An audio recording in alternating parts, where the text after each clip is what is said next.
दी Lallan top. अगर इन दोनों के बीच में जो स्पेस है उसको आप हटा दोगे तो ये बन जाता है दल्लन टॉप। और इस दल्लन टॉप के बारे में हमने पहले भी बात की, अच्छा सॉरी माफ़ कीजिएगा, नहीं, दोनों सेपरेट है, अलग अलग है। दी अलग है, लल्लन टॉप अलग है। बट एक महान पुरुष ने कहा था कि नाम में क्या रखा हुआ है, काम देखना चाहिए। नाम तो है दी लल्लन टॉप, लेकिन इनका काम है दल्लन टॉप वाला। अगर हम लोग एक लिस्ट बनाए कि सबसे ज़्यादा व्हाइट वॉश करने में कौन माहिर है, तो बीजेपी से भी 4-5 गुना ऊपर दल्लन टॉप आता है। अब देखिए, बीजेपी के पास जो वॉशिंग मशीन है वो सिर्फ गंदे पॉलिटिशियंस को साफ करने का काम करता है, लेकिन दल्लन टॉप के पास ऐसा वॉशिंग मशीन है कि वो किसी भी व्यक्ति को व्हाइट वॉश कर सकता है, उसके दाग धो सकता है। लेकिन दल्लन टॉप के पास जो वॉशिंग मशीन है ना, उसमें कुछ चीज़ें नहीं जा सकती है। जैसे कि अगर किसी ने इस्लाम के बारे में कुछ बोला, गलत या सही, तो उसको दल्लन टॉप व्हाइट वॉश नहीं करेगा, इनफैक्ट उसके बारे में बात भी नहीं करेगा। अगर किसी व्यक्ति ने हिंदुइज्म के ऊपर, सनातन धर्म के ऊपर कुछ बोला है, वो गलत है सही है, दल्लन टॉप को फर्क नहीं पड़ता है, वो उसको व्हाइट वॉश करने की कोशिश करेगा। दल्लन टॉप जिन जिन न्यूज़ के ऊपर रिपोर्टिंग करता है, जिस तरीके से रिपोर्टिंग करता है, जिस तरीके से आर्टिकल्स पब्लिश करता है, उसको अगर आप ध्यान से पढ़ोगे तो आपको समझ में आ जाएगा कि ये किस तरफ सपोर्ट करता है, ये किन को सपोर्ट करता है। अगर जहरीली पत्रकारिता की हम लोग बात करेंगे तो जो नंबर 1 पे आएगा वो द वायर, द प्रिंट जैसे न्यूज़ हाउसेस आएंगे, लेकिन 5वें नंबर पे दल्लन टॉप जरूर आएगा। ये दल्लन टॉप जब नया नया शुरुआत में आया था तो उस समय पे मैं भी इसको देखता था भाई, और ये बात मैं आपको बता रहा हूँ 2015-16 के आसपास की, 2014, 15 और 16 के आसपास में ये बहुत फेमस हुआ था, क्योंकि इसका जो नाम है ना वो बड़ा अलग सा था, लल्लन टॉप, और एक तरीके से न्यूज़ को कॉमेडी के जरिए से पेश करता है, और इसलिए मैं इसको फॉलो करता था, देखता भी था। बट धीरे धीरे जैसे इसने अपने पंख फैलाना शुरू किए, तब समझ में आया कि भाई ये किस कैटेगरी में काम करता है। जब विकास दिव्य कीर्ति ने हमारे माता सीता के बारे में बताया था तो उसके ऊपर मैंने वीडियो बनाया था और सारे फैक्ट्स के साथ पूरा वीडियो बनाया था। अब ये जो दल्लन टॉप वाले महाशय हैं, ये तुरंत विकास दिव्य कीर्ति को बुलाते हैं और व्हाइट वॉश कर देते हैं। भाई ऐसा नैरेटिव बना देते हैं कि जो विकास दिव्य कीर्ति ने कहा है वो 110% सही है, और ये बुक्स को कोट कर रहे हैं कि वो कहाँ पे लिखा हुआ है। जिसको इसके बारे में जवाब चाहिए कि वो लिखा हुआ है कि नहीं लिखा हुआ है, या क्या सही है क्या गलत है, मैंने वीडियो बनाया हुआ है, आप चाहो तो जाकर देख सकते हो। उसके बाद विकास दिव्य कीर्ति से जो सौरभ द्विवेदी हैं, ये मिलते भी हैं, बातचीत भी करते हैं, इंटरव्यू भी करते हैं। देखिए, नुपुर शर्मा के साथ जो इंसिडेंट हुआ वो एक हीटेड डिबेट में हुआ था।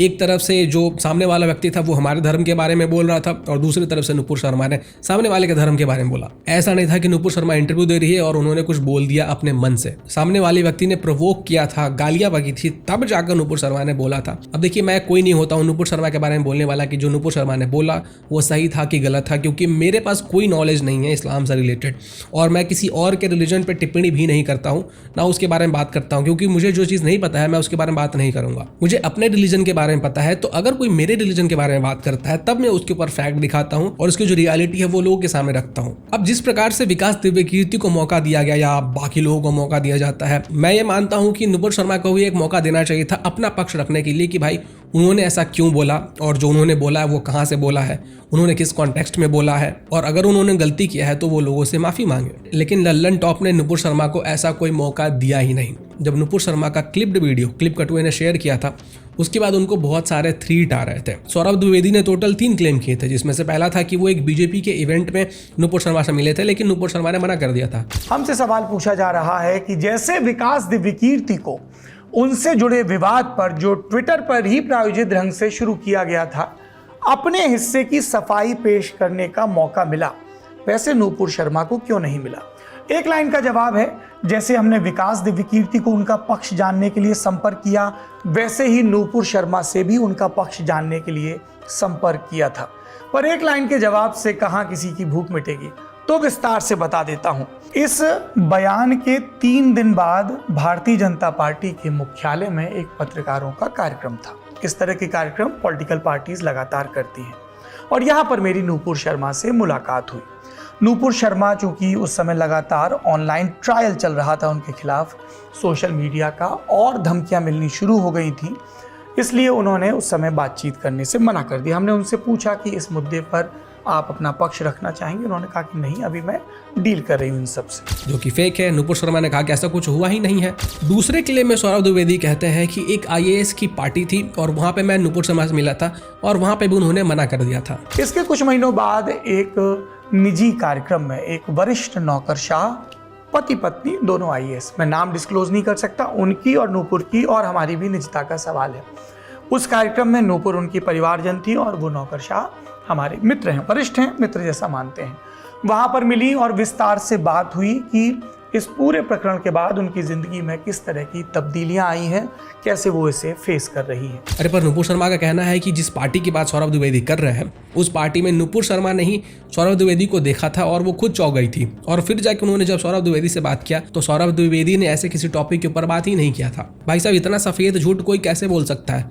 सामने वाला व्यक्ति कह रहा है कि मैं उनसे मिलने गई थी, वो मुझसे मिलने नहीं आए थे, वो मुझसे बात नहीं करने आए थे, और आप यहाँ पे न्यूज़ चैनल पे आके कह रहे हो कि भाई हमने तो अपने तरफ से बात की थी। अब इसके बाद तीसरा क्लेम जो सौरभ द्विवेदी करते हैं वो ये है कि आनंद रंगनाथन ने जब ये कहा था कि नुपुर शर्मा को भी ललन टॉप को बुलाना चाहिए था, तो उनका वो जो क्लिप था वो पिछले महीने वायरल हुआ था। और इस क्लिप के वायरल होने के बाद सौरभ द्विवेदी ने नुपुर शर्मा को अप्रोच किया था, बात करने की कोशिश की थी, लेकिन फिर भी नुपुर शर्मा की तरफ से नहीं आया था। हमने नए सिरे से नुपुर शर्मा तक पहुंचने की कोशिश की है, क्योंकि ललन टॉप का ये मानना है किसी भी व्यक्ति पर यदि आरोप लगे या कोई भी व्यक्ति किसी भी किस्म के ऑनलाइन हैरेसमेंट का या धमकियों का पीड़ित हो, उन्हें अपना पक्ष रखने का पूरा अधिकार है।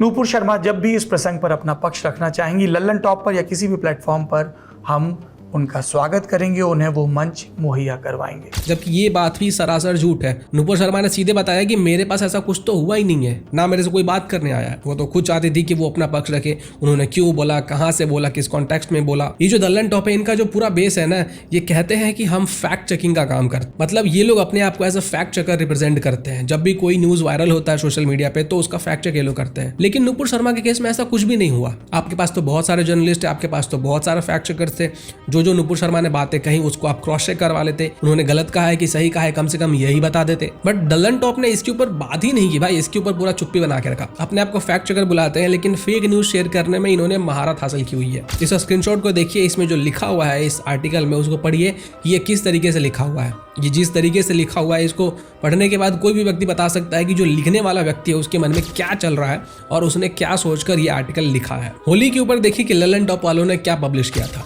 रंग भर से यौन शोषण हुए चुनर वाली का, कॉन्डम में रंग भरकर मारने का त्योहार खत्म, अब भीगी हुई लड़कियों की तस्वीरें देखें। हो सकता है ललन टॉप का जो स्टूडियो है वहां पे जब आप लोग होली खेलते होंगे, पता नहीं खेलते भी है कि नहीं खेलते हैं, अगर खेलते होंगे तो आप लोग शायद कॉन्डम में रंग भर के एक दूसरे के ऊपर फेंकते होंगे और होली खेलते होंगे। देखिए, पॉलिटिकल आइडियोलॉजी किसी भी व्यक्ति की कुछ भी हो सकती है। कोई लेफ्ट को सपोर्ट करता है, कोई राइट को सपोर्ट करता है, कोई किसी पार्टी को सपोर्ट करता है, कोई किसी पार्टी को सपोर्ट करता है, और उसमें कोई भी बुराई नहीं है।